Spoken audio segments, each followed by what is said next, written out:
Hello everyone, my name is Natalie and welcome to my channel. So it's autumn outside and especially October, and it's a spooky season.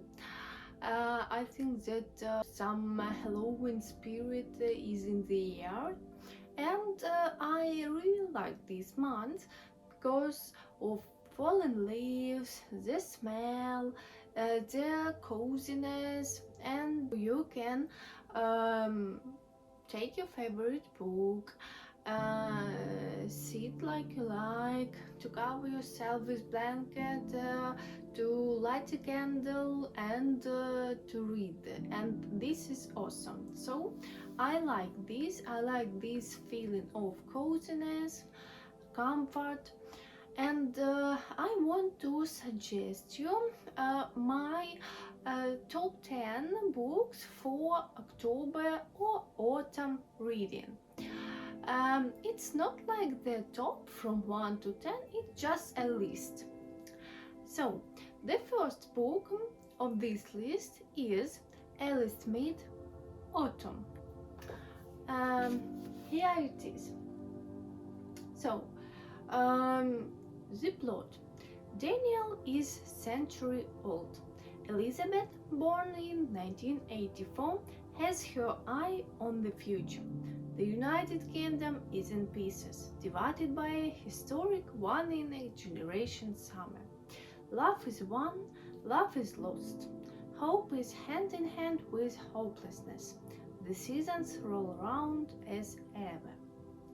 So, it's really difficult to describe this book, to describe the plot, because the events in this book are like a line, and people just communicate with each other, share their thoughts, and so on. But the feeling after this book is really like kind of coziness. You can think about something, and I have some quotations here, some thoughts which are related to me, and I want to share them with you. And look at the cutest stickers which I have here. Um, so, always be reading something, he said, even when we are not physically reading. How else will we read the world? Think of it as a constant. Then, language is like poppies. It just takes something to churn the earth, round them up, and when it does up come the sleeping words, bright red, fresh, blowing about. Then the seed heads rattle, the seeds fall out. Then there's even more language waiting to come up. Lots of women are intellectually more clever than lots of men, but it's difficult for men to accept the idea. So it's not a big book, it has just 260 pages, so I think that to refresh your mind, to stop concerned about something, this book is really great. Then the next one is my favorite Cassandra Clare and her series of books, The Internal Devices. This series is a prequel to her main series about the Shadowhunters world. This series follows Tessa Gray, an orphan teenage girl who discovers she has the power to shapeshift but doesn't bear a warlock's mark. She is forced to learn how to control this newly established power and navigate the new world she's been thrust into. The series follows Tessa's life as she lives in the London Institute with the Shadowhunters. So, why should you read these books in autumn?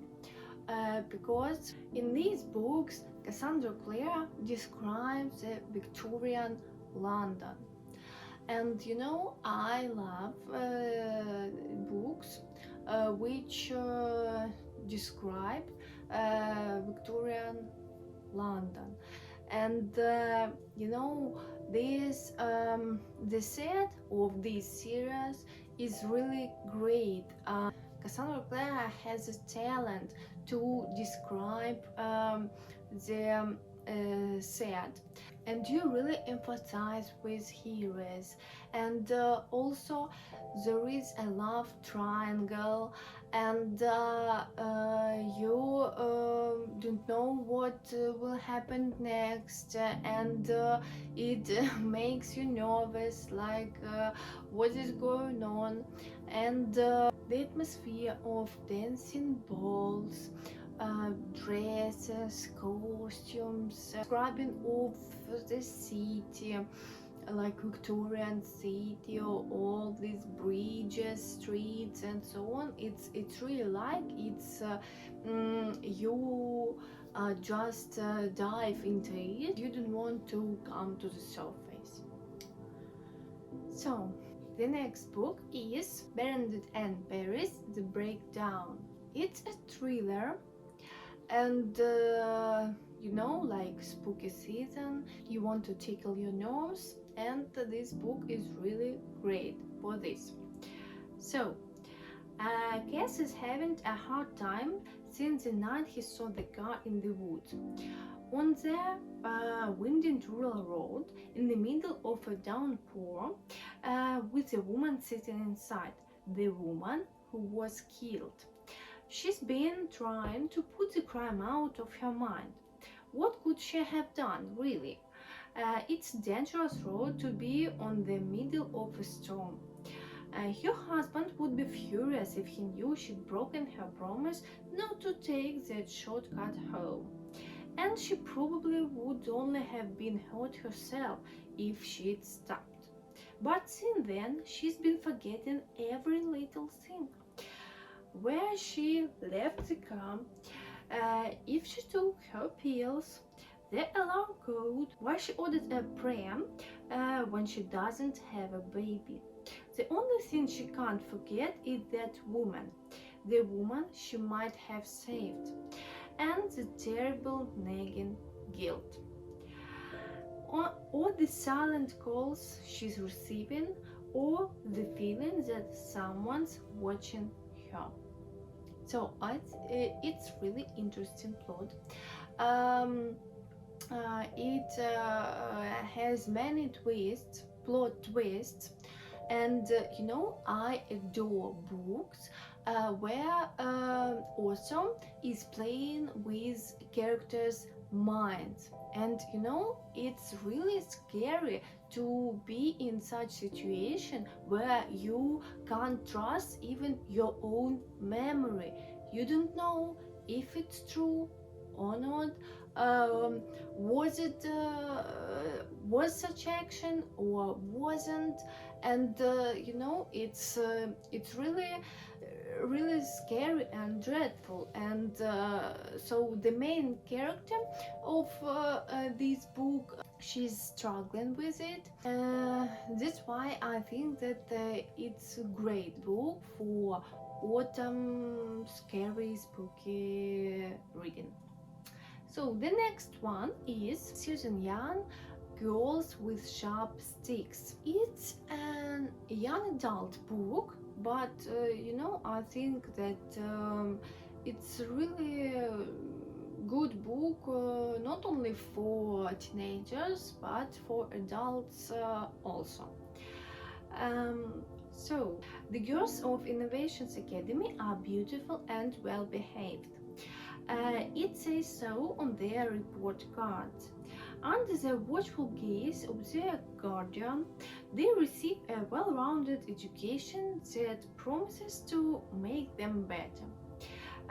Obedient girls, free from arrogance or defiance, free from troublesome opinions or individual interests. But the girl's carefully controlled existence may not be quite as it appears. As Mena and her friends uncover the dark secrets of what's actually happening there and who they really are, the girls of Innovations Academy will learn to fight back. If you like the books with Dark Academy or something like that, I think that you definitely like it. This book is kind of feministic, and I really like it because that treatment with these girls is awful. And I think maybe in the middle of the book I've started to guess what is going on and who are these girls, but it's really interesting. And also the atmosphere of cold love, and it's just like you feel the autumn in your veins. So I highly recommend to read this book. The next one is John Marrs, What Lies Between Us. I adore all books of John Marrs that I've read, and I think that this one is great for the autumn.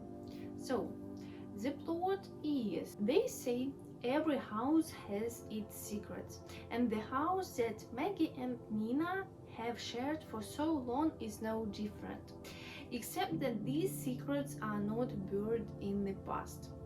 Every other night, Maggie and Nina have dinner together.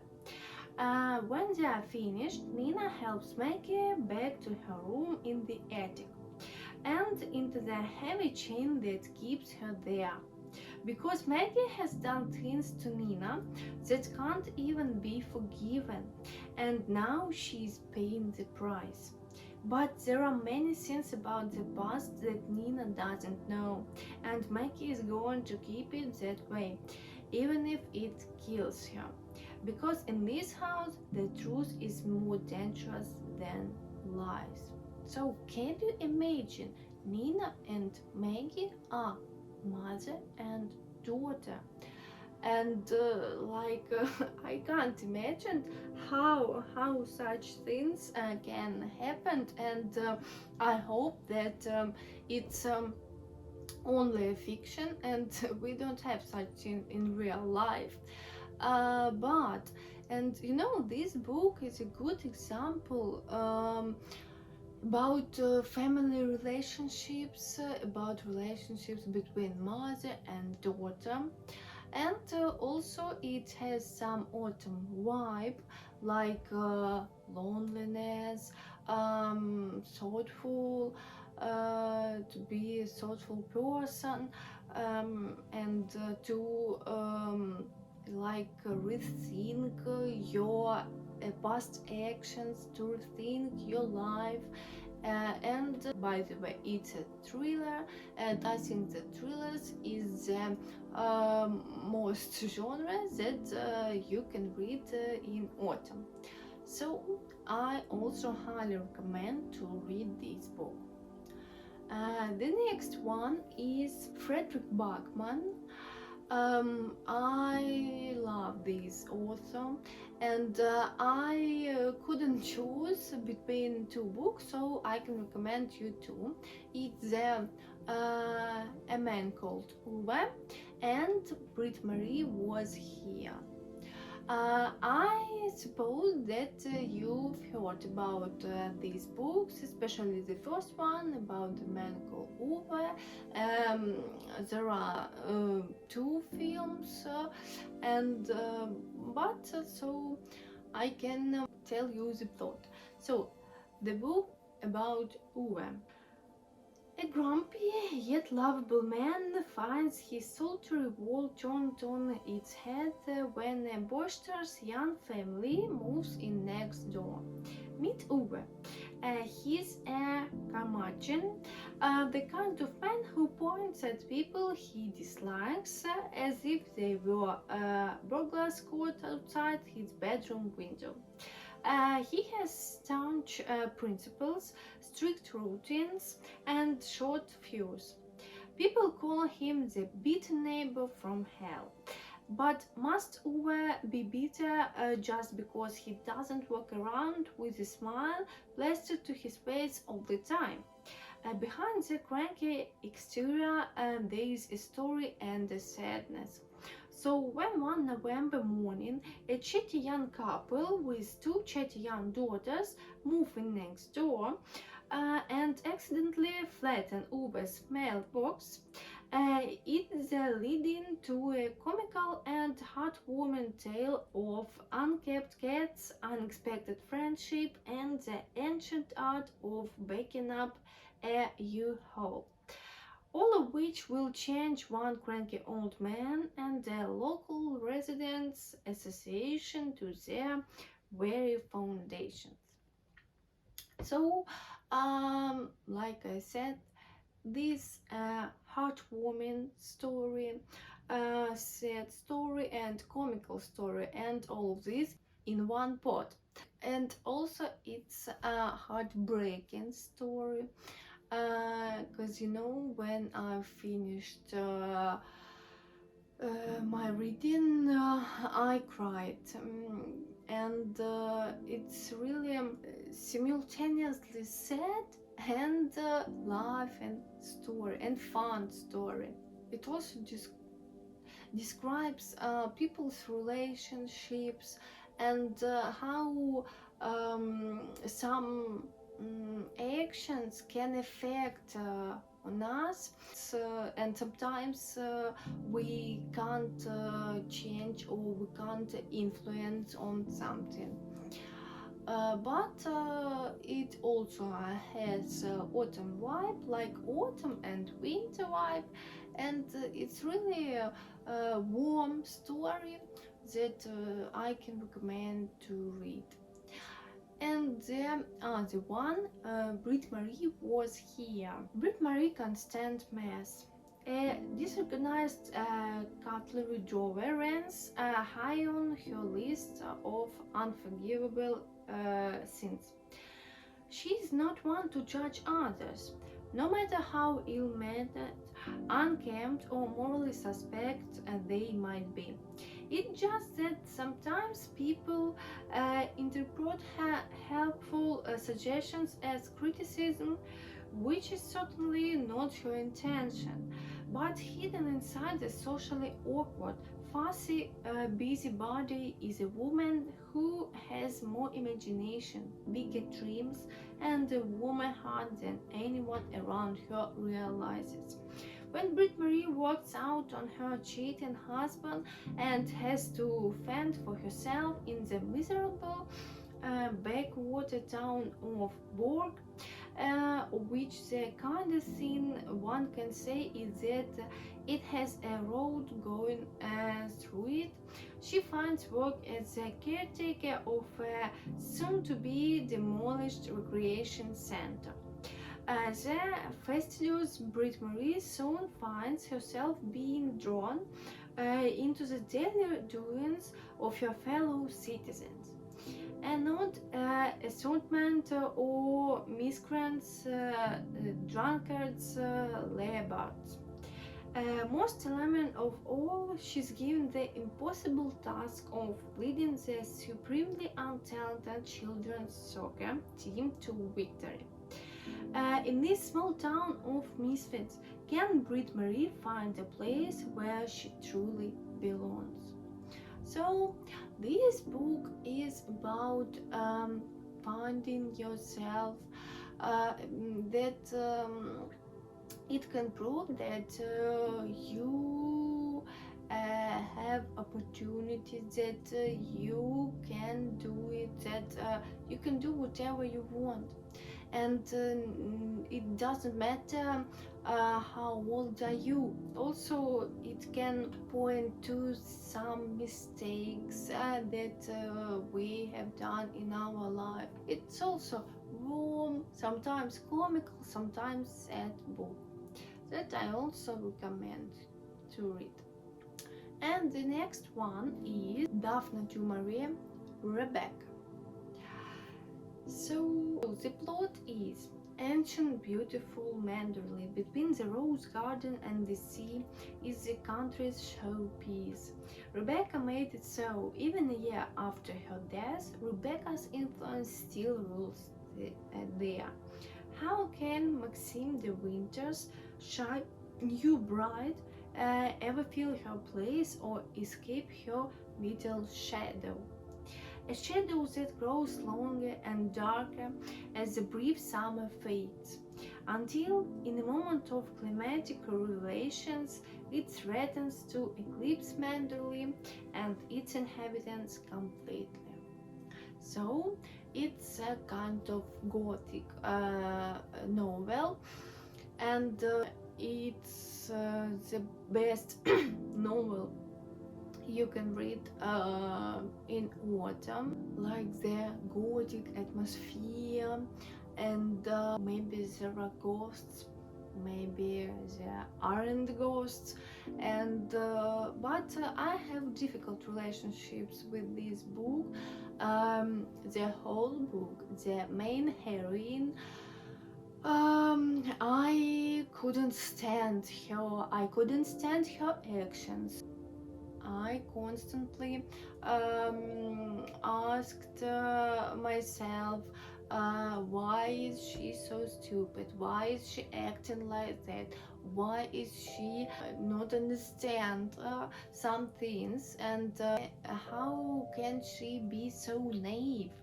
And but I think that this good point that I was so furious about the main heroine, about the book. It means that the book did great its function, and like I said, it's a great thing that I can discuss, and I can be furious about something. It means that it's really great book. So the old mansion Manderley, the ex-wife Rebecca, the new young wife of wealthy man, but she doesn't understand what is going on here, why everybody acts like Rebecca is still here, and so there are many mysteries, and I think it's really interesting, and the atmosphere of great big mansion, of its gardens, the early fall, and I think that you can even smell this, and it's really great.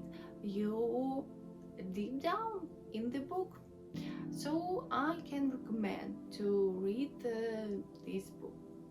And the next one is Stephen King, the series of Dark Tower. So I think that Stephen King is top author, not even of scary books, but thrillers, and monsters in his books are humans and not some supernatural creatures. The series Dark Tower. The Dark Tower is a series of 8 novels, 1 short story, and a children's book. In this story, Roland Descain is a member of a knightly order known as Gunslingers, and the last of the line of Arthur Eld, his world's analog of King Arthur. Politically organized along the lines of a feudal society, it shares technological and social characteristics with the American Old West, but is also magical. Many of the magical aspects have vanished from mid-world, but traces remain, as do relics from a technologically advanced society. Roland's quest to find the Dark Tower, a fabled building said to be the nexus of all universes.